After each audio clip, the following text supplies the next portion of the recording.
I've made a lot of videos about Christian history in collaboration with scholars, especially lately. And in response to every one of those videos, I get comments like, "Is this supposed to be an own on Christianity? You're putting forward fringe theories as the likely truth and trying to discredit God. Why do you spend so much time trying to prove there is no God?" While I realize that the content of those videos may run contrary to what certain Christian institutions teach, they only utilize the work of credible scholars and are just meant to be educational.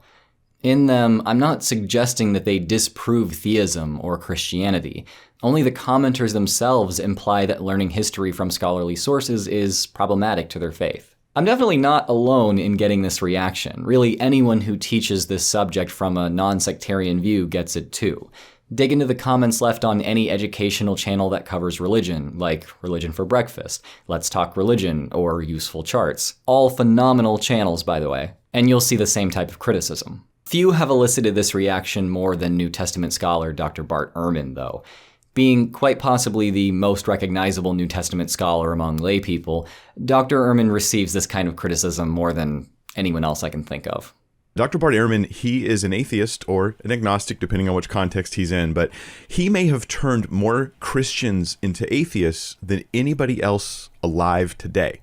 Bart, unlike Bruce, though, became a non-Christian over time, which makes for a pretty weird situation in life because you've kind of made a career in studying the New Testament, but now you don't believe, so what are you supposed to do now, kind of a thing? Well, how about make a career on debunking the Christians? Yes! Sometimes scholars like Dr. Ehrman are characterized even less charitably. Not only do they try to debunk Christianity and lead people out of the faith, critics say, but they do so dishonestly or even maliciously. You can sell a lot of books when you say the New Testament documents aren't copied reliably. That gets you a review in the New York Times, that gets you on the Colbert Show, the Jon Stewart Show. You sell a lot of books. Notice Dr. Ehrman's sleight of hand as he deceives people into thinking the disciples were somehow unlearned, and therefore it's highly unlikely that the Gospels were penned by these eyewitnesses. So for numerous reasons,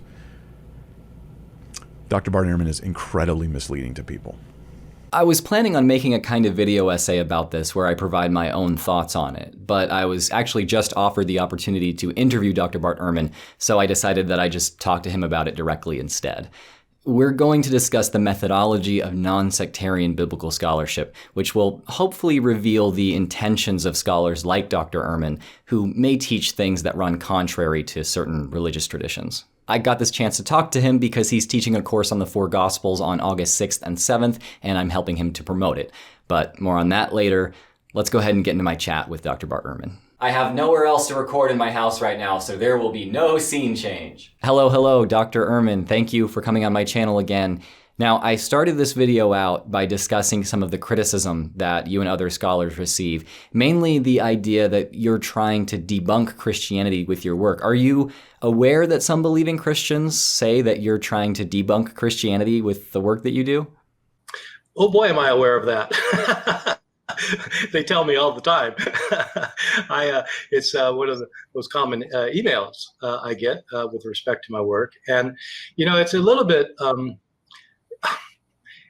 off-putting sometimes, not always, because look, I completely understand it, because when I myself, when I was a conservative evangelical Christian, I would have thought the same thing. In fact, I did think the same thing about critical scholarship until I actually learned it and saw what its huge value is. Not for trashing the New Testament, but for understanding it better and for seeing what it really is, and to see what it really is in terms of historical reality. The thing that's sometimes off-putting for me is that I get a lot of emails from people who say, you know, that I'm just trashing Christianity, and I'll ask them, well, which of my books have you read? And they'll say, well, I haven't read any of your books. I just, I say, well, how do you know what I'm saying then?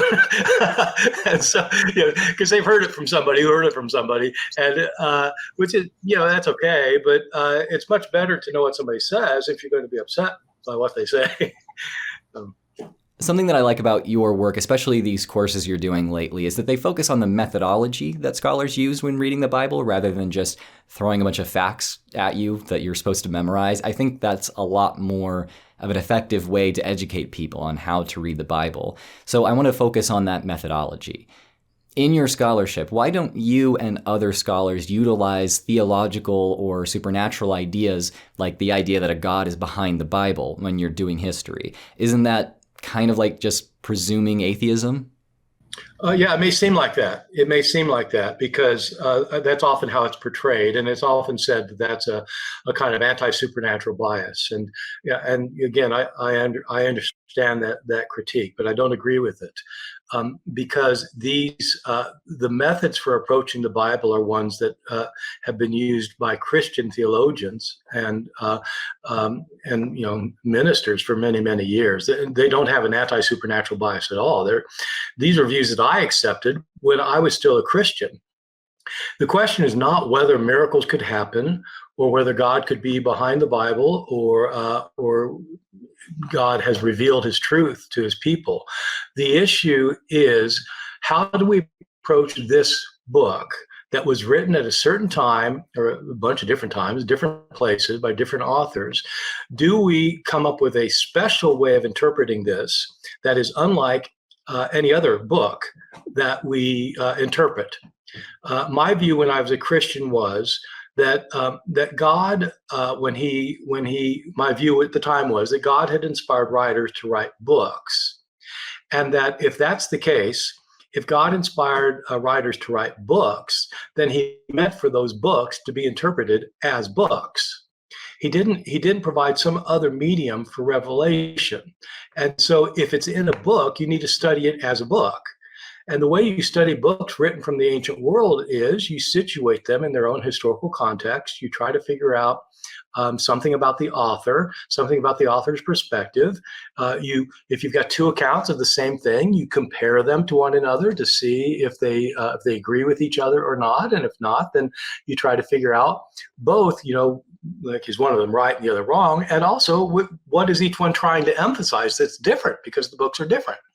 And those are the approaches that you take then to the Gospels of the New Testament, on the assumption that these are books that were written as books and are meant to be interpreted as books. You've spoken against interpreting gospel passages that seem to contrast or even conflict in ways which harmonize them or attempt to do so, even if they don't invoke the supernatural. You did this one time in a debate with Christian scholar Dr. Peter J. Williams. The context there was that you had pointed out the different or even conflicting accounts of the death of Judas. One account in Matthew says that he hung himself, and another in the book of Acts says that he fell headlong and his guts spilled out. I think you can put the two together.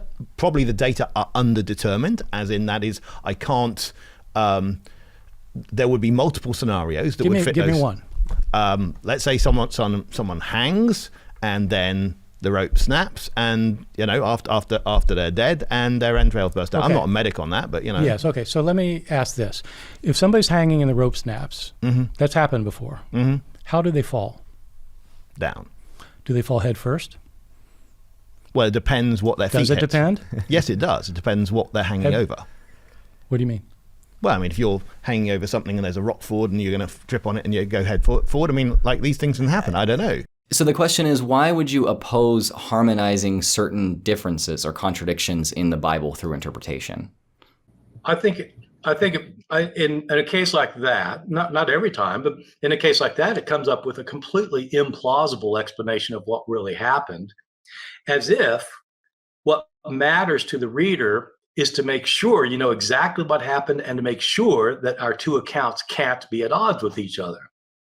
So I think there are two problems with it. One is that it comes up with implausible readings for no good interpretive reason, but for a theological reason, because you can't have these things at odds with each other because they're in the Bible. If that's your view, that's fine, but it's not the way normally you read historical texts. In fact, it's not the way you ever read historical texts. But even more, there's a bigger problem from that, which is that it's not just that it creates an implausible historical scenario. It also means that you're ignoring what each author's trying to tell you. Both of these accounts, the one in Matthew and the one in Acts, both of them are trying to explain why this field that Judas died on was called the field of blood. They explicitly deal with this issue, both of them do. And in Matthew's case, the reason it's called the field of blood is because Judas returned the 30 pieces of silver to the priest because he realized that he felt guilt about betraying Jesus. And these priests said, well, we can't return it to the temple treasury because this is blood money. In other words, it was used to lead to an execution, and so it's tainted. So we can't put it back in the treasury. So they bought a field with it, and a field that they could bury foreigners in. And so that's why the field is called the field of blood, because the priests purchased it with blood money. When you go to Acts, that's not what happened at all. In the book of Acts, Judas does not return the money to the priests. Judas buys the field, and the reason it's called the field of blood is because he bleeds all over it. That's why it's called the field of blood. And so Matthew's giving you one explanation, Acts is giving you a different explanation, and you miss both interpretations when you smash them together. And so I think that's the problem, is that you're misunderstanding both what Matthew's trying to say and what Luke is trying to say in Acts. And I don't think the best way to interpret somebody is to make them say something that they don't in order to reconcile them with someone else. I just don't think that allows you to understand what either author is trying to say. You studied at Princeton Theological Seminary, but early in your academic career, you attended Moody Bible Institute, right? So I was wondering, what's the difference between how a place like Moody investigates and teaches about religion versus how a secular school like University of North Carolina, where you teach now, tends to do things? Yeah, or even Princeton. Although those are three very different institutions, obviously. Moody was founded by Dwight Lyman Moody, who was a very famous evangelist at the end of the 19th century, who was the counterpart of Billy Graham today. So he obviously wasn't a scholar, but he was a smart guy and was a very good preacher and was a big evangelist. The school was founded to train missionaries and preachers, and it adopted a fundamentalist way of understanding the Bible. When I was there, starting as a 17-year-old, I graduated from there, and I accepted these views completely, that the Bible was completely inspired in every way, down to the various words, that the entire Bible was fully inspired by God, and there are no errors in it of any kind, not just religious errors, but errors in history or science or geography or anything else. That view sets out as its presupposition that there can't be any mistakes in the Bible. And so when you read the account in Matthew and the account in Acts about the death of Judas, you reconcile it, because they can't be at odds, because God inspired them both. That view that the Bible is inerrant then directs the interpretation. I got to a point when I went to Princeton Seminary. The only reason I went is because I was still a very committed evangelical Christian when I went, but I wanted to be credentialed so that I could teach at maybe a research university or a private college, so that I could be an evangelical voice on campus.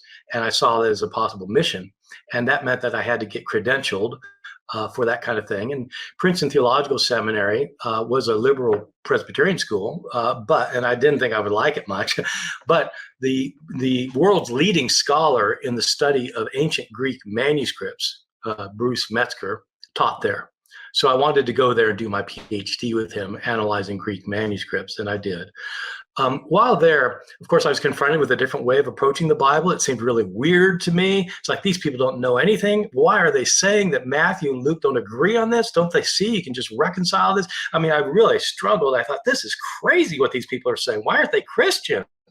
And but then after time, I decided, I at least have to look at what their evidence is, and why they think this. And pretty soon I started thinking, well, actually, that's pretty good evidence. and I decided at some point that I had to decide, was I going to say the Bible was inerrant because that's what I believed, so that if that's what I believe and it's inerrant, then I won't find any errors in it by definition, which was the approach at Moody. It's inerrant, so there are no errors, so you won't find errors. Or the other way to do it is just to look at it and look closely and see, just honestly, even if you pray about it, you think about it, you just try and figure it out because you just don't want it. You don't want to go wrong on this one because it seems really important to you with someone like me at that point. Do these accounts actually contradict each other or not? And I got to a point where I said, my old approach isn't the right one, that you assume it can't have errors, and so you don't find it. Why don't you just see if it has errors? And once I did that, I was still believing, I still prayed, I realized, oh, wow, actually, there are mistakes here. There are discrepancies and contradictions and geographical mistakes, historical mistakes, and the science doesn't work. And once that led me to become a more moderate Christian with a more moderate understanding of inspiration. And eventually I did leave the faith altogether, but it had nothing to do with that. It had nothing to do with any of that. It had to do with another issue. So these views, as I say, are still supported by the top divinity schools in the country, by the professors at these top divinity schools, the great theologians in the country, in Western Europe. And so they're not weird views that people ascribe to me. These are the views that historians have, whether they're a Christian or not. All right, before we get into the second half of the interview here, what is your new course about? Why should people tune into the Unknown Gospels? Well, we're giving it the name, The Unknown Gospels, with the colon, Matthew, Mark, Luke, and John, because if we just called it The Unknown Gospels, of course, people would assume we're talking about the Gospel of Peter or the Gospel of Thomas or the infancy Gospel of Thomas or something. So, and it's really about why the New Testament Gospels are unknown. It's not that people haven't read them; they're some of the most read books in the history of the world, but people don't know what experts say about them. I mean, as one example that I'll get to in this course, scholars almost the majority of scholars say that Mark was our first gospel written, and that it was probably written around the year 70, and that, say, Matthew and Luke were written 80 to 85 of the Common Era, John around 95.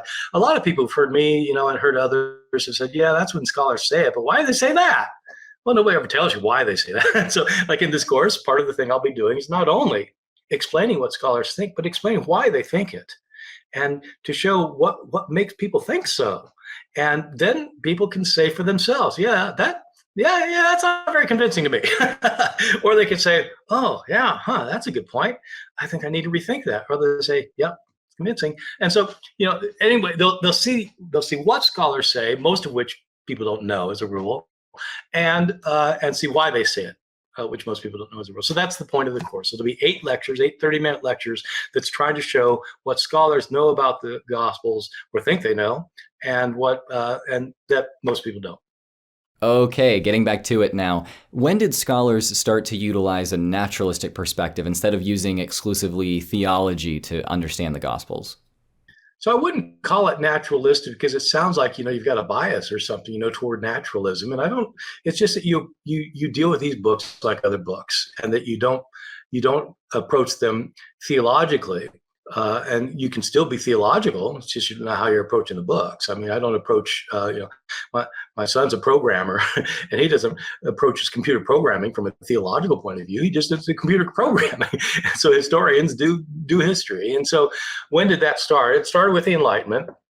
The first person to write and I'll be dealing with this actually in my course on the Gospels, because it's important to see where this methodology comes from.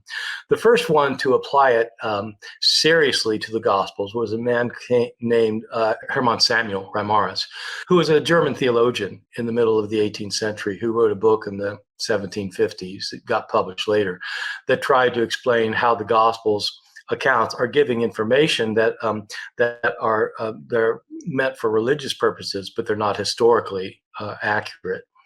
That caused a huge upheaval. He didn't publish this during his lifetime because he knew he'd get fired for it in Germany. And eventually this kind of view started taking hold in Germany and started spread to England, eventually spread to America.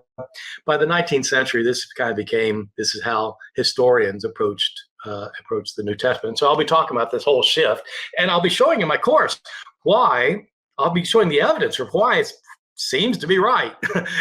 This is the big thing, is a lot of people hear this stuff, they think, oh, that's just garbage. Well, you just look at the evidence. And here, so I'm going to say, okay, just look at this, and you decide, so I'm not going to be trying to make somebody agree In other words, I'm not going to try and make somebody give up on their theological view. I do want them to see the evidence, though, so that if they don't agree with the evidence, at least they know why, instead of just assuming that it's craziness. It's better to see why somebody thinks something and then decide whether you think they've got a point or not. That leads pretty naturally into my next question, actually. Why would you care about studying and teaching about the Bible if you're not a believer? Why bother teaching things like this course or classes at UNC? Yeah, boy, I get that question a lot. If I had a nickel for every time I got that question, I could buy Twitter. So, right. So I teach in a research university, UNC Chapel Hill, one of the great state universities in the country. I'm very fortunate to be teaching there. People who teach in a research university are interested in important topics. Most of the time, they teach important topics that they don't personally believe, at least in the humanities. For example, I have colleagues who teach philosophy, and they'll teach a class on Plato. They actually don't subscribe to the philosophy of Plato. They're not Platonists. They realize things have moved on since the 5th century BCE, but 4th century BCE. But they teach Plato. I know people who teach Shakespeare. They don't believe Shakespeare. It's not that they don't put their faith in Shakespeare. They teach Shakespeare because he's probably the greatest author in the English language. The New Testament is the most important book ever written in our form of civilization. It is. It's by far the best selling. More people read it, more people revere it than any book in history. And it seems to me that with so many people reading this book, it might be useful for people to know what scholars say about it.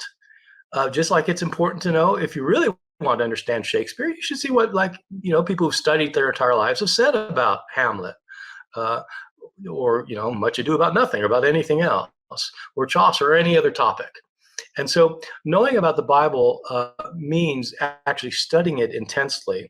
And there are scholars who have devoted their entire lives to studying it intensely, who've learned ancient Greek extremely well, and other languages, Hebrew and Latin, and know what scholars in France and Germany and other places have said about this book, and this is their life.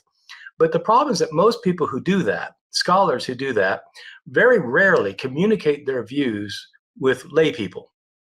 I think it's important because this book is the most important book we have. Okay, here's one that I'm sure you've gotten before. Do you want to lead people out of faith with your work, your books, your lectures, what have you? It's a great question, and there's a definite answer to that question. Decisively, no. I don't know why people always say that that's what I'm trying to do, because every time I'm asked, I say it. Every time I teach a class, I say, I'm not trying to do this. I am not trying to deconvert you. My personal view is I really don't care if somebody is a Christian or not. I mean, I care for them personally, and I care for their well-being, and I want them to be happy individuals, and I want them to be productive members of society, and I want them to be useful to other people. And so I'm concerned about them personally. But what their personal beliefs are not, I'm not trying to deconvert anybody. I should stress that my closest friends are virtually all believing Christians. My two closest friends from outside my family are Presbyterian ministers that I get together with every week. I mean, and they agree with everything I think about the Bible, just about everything I think about the Bible. And so I never ever try to convince them not to be Christians. Why would I do that? I want people to have knowledge. You will be a better believer if you have knowledge about what you believe. You'll understand the Bible better if you have knowledge about the Bible. The contrast with knowledge is ignorance. Those who don't know are ignorant. Why wouldn't you want to be a knowledgeable believer instead of an ignorant believer? And so, and a lot of people, of course, are on the spectrum between those two things. But if there's material that scholars have discovered about these books that are so precious to you, surely you would want to know what that is and to see not how it trashes the Bible, but how it opens it up for interpretation. If you understand what scholars are saying, it just creates entirely new vistas of interpretation that you simply would not know otherwise. And so I am not trying to get somebody to disbelieve at all. I'm trying to get them to be informed, and what they do with that information in their personal life is up to them. But no, I am not trying to deconvert anybody. Maybe this has already happened before, but I wanted to ask, if a student approached you with concern that you and other scholars were trying to destroy their faith on purpose, how would you respond to that? I do have students approach me with that occasionally, not very often, because most students know that this class will not be like a Sunday school class in their Baptist church. That it'll be done from a historical point of view, and engaged in historical ways of analysis and literary ways of analysis, trying to understand the Bible as serious ancient literature. And I always introduce the class by saying that I am not saying that my approach to studying this Bible historically and from a literary point of view, I'm not saying that that's better than the approach you get in church. It's not better than a theological approach or a religious approach, a Sunday school approach. It's not better than that. It's simply different. And it can enrich your understanding of the Bible, even if you're going to understand it ultimately in a different way from the way I do. It will enrich your understanding. And so I tell the student, look, I'm not going to try and deconvert you. I'm going to support you in your belief. I want Christians to be good Christians. I want everybody to be a better person. I want people to start implementing the teachings of Jesus. I mean, I am personally committed to what I take to be the essence of Jesus' teachings, and I try to live that way. So I'm trying to help people. I'm not trying to hurt anybody, and I'm definitely not trying to deconvert anyone. I have never, I don't think in the history of my teaching, I've been at Chapel Hill since 1988, and so, over 34 years, I guess.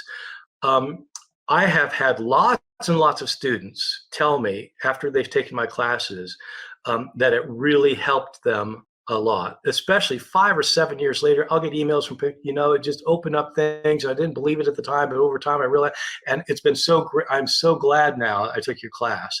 I have never got an email from somebody 5 to 7 years later that said, oh, I am so ticked off I took that class. It ruined my life. I've never had anything like that. I just, people either makes no effect on them or it has a good effect on them. And so I don't try to deconvert people. And they know it because I tell them.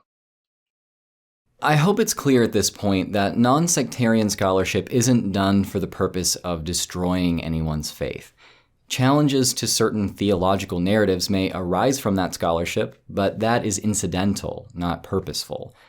When I was a Christian, I also believed that scholars like Bart Ehrman were out to purposely mislead people out of the faith. It was uncomfortable for me to do it first, but digging into non-sectarian scholarship for myself actually dissuaded me of that belief. All I ask of my Christian viewers is that you look into this issue for yourself. Perhaps you'll find that differences in opinion between scholars and believers, ones which motivate some to accuse scholars of trickery, are not born out of differences in morality, but rather out of differences in methodology. All right, remember to check out Dr. Ehrman's new course. It's 8 live lectures with audience Q&A hosted on August 6th and 7th, 2022. If you're watching this after the fact, you didn't miss it. Anyone who signs up at any time gets permanent access to the recordings. Signing up is actually one of the best ways to support my work, as I put all the money I make from these right back into the channel. These videos on screen right now, maybe my highest quality videos ever, actually definitely my highest quality videos ever, were fully funded by you guys signing up for these, so thank you. Click the link in the description and pinned comment to check out the course for yourself. With that, thanks for watching. I've been Drew of Genetically Modified Skeptic. A thank you to Dr. Ehrman for joining me on my channel once again. I hope the audience enjoyed it. A special thanks to my patrons for their constant love and support. If you want to hear more from me, subscribe. As always, if you're an apostate in need, there are resources linked in the description to help you find community and mental health support.